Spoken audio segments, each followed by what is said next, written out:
I had never really done before, and we had this old Hindu that was from Laytonville or Leggett in the 80s, and it had kind of disappeared, and I'd done a lot of work with it in the past, but I just like when I had it, I just put a couple males on it and then worked those things further, so I was never able to back cross to it or really work with it that much. And so last year I went ahead and reversed it and made a bunch of feminized crosses with a lot of the stuff in my library of clones that I thought would work. And so then this year I grew those out, and it's cool to see a lot of the stuff that pops out. Like I selfed the Hindu, and out of that old 80s Hindu, there was one that was like pretty close to like a gelato, you know, where it was like, you know, it was already in there from way back. So that was cool to see what was inside that. I have it. It's in the car. I got some of that weed. Oh, to show you, yeah.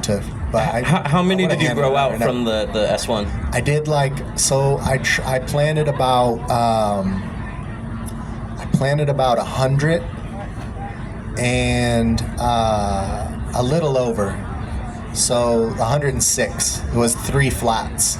And I used this soil that had been sitting for too long in the bag, the same soil you used. I don't want to like badmouth it because I don't think it was the company's fault, but like for whatever reason, the soil is garbage. And so I started that many. I wound up with about 87, I think. And then out of those, there were a few that never really caught, and I just had to. I waited until they were like 6 weeks into flower, and I'm like, these things are never really going to kick. So I killed those. Wasn't their fault. They probably were cool plants, but I wound up with about 72. And so those ones I was able to really finish out, really see how they were, and I'm re-vegging all the coolest ones. But there were cool ones in there, but it's like a lot of like Bubba Kush type, old school, coffee smelling Afghan, you know? And so you self the same plant onto it. Yeah, so I took that plant and I bred it with itself. Where'd that clone come from? The clone I got back from some buddies of mine. They were talking to a friend of theirs, and they were like, yeah, we're growing this one and that one. And they asked the dude, what are you growing? And he's like, oh, I'm growing the same old stuff. And they were like, damn, what's the same old stuff? And he was like Urkel and Hindu. And they were like, damn, what's up with that Hindu? Because my friend had been looking for it forever to get it back. And then he ended up giving it back to me. And I grew it out a little bit and to make sure it was the real thing. And once I went ahead and so I was able, by selfing it, I was able to get pure seeds of the same thing, which I had never had like that. I'd only had hybrids. And then I was able to make a bunch of other hybrids. So I did like all the stuff that I had that was older like that, like old OG, Chem Dog, different stuff. And then like Jessie.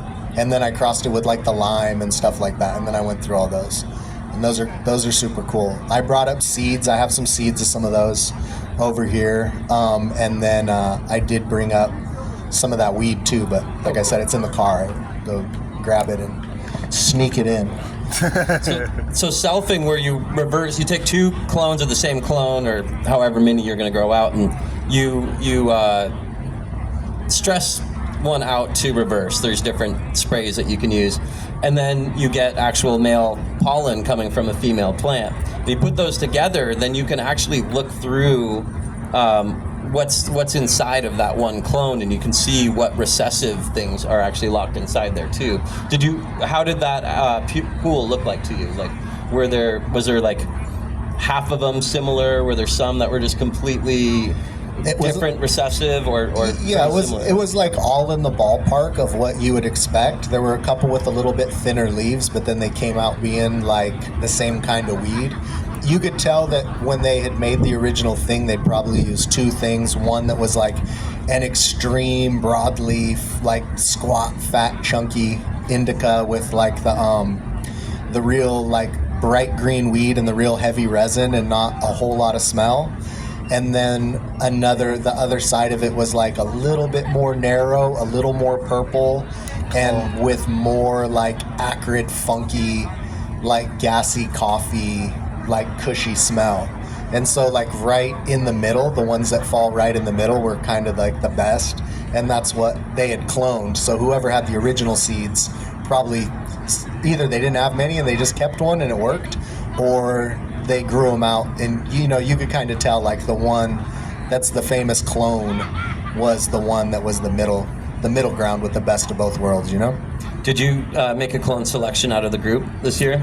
What I did was I grew those ones out, and then I figured if anything was really special, because I have a bunch of the seeds, I figured I would try to re-veg them, like take them and cut the top couple, the cola off, and then put them back underneath lights and give them grow food again, and then let them bolt back out and regrow, and then clone from those.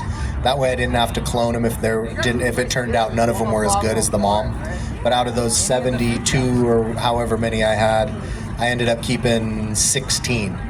And once I smoke them, I'll know they're just dry and just getting trimmed now. So maybe there's only 1 or 2 or 3, or maybe there's 10, but we'll see. But there was that many that I was afraid to kill. So it's a pretty good gene pool, That's awesome. Yeah. Are you going to continue the journey breeding with this, or you have crosses in mind, or are you going to continue selfing and making selections from this line? A couple of them came out good enough that I'd like to maybe take some of the ones that were the hybrids and then self those and see what happens when I do that. If I can get that to pop out again the same way and go in that direction. And then I'd like to take out of those, if any of those Hindus that are pure came out as good as I want, I'd like to go ahead and self them again, because then when you do that, it'll be like really locked in. Yeah. And that'll make a really predictable parent. Doing that 3 times is like having an F9 or an F10, basically. Like the same kind of similarity in stacking of genetics, where it's going to be that similar. You've taken everything out, and then you can make true F1s with something that you've brought to that point, because it's so it's almost like line breeding or inbred. I mean, it's very inbred, but you've also selected for just the features you want. And so then when you do cross that with something else, that hybrid, and if that thing is already fully line bred and similar, then the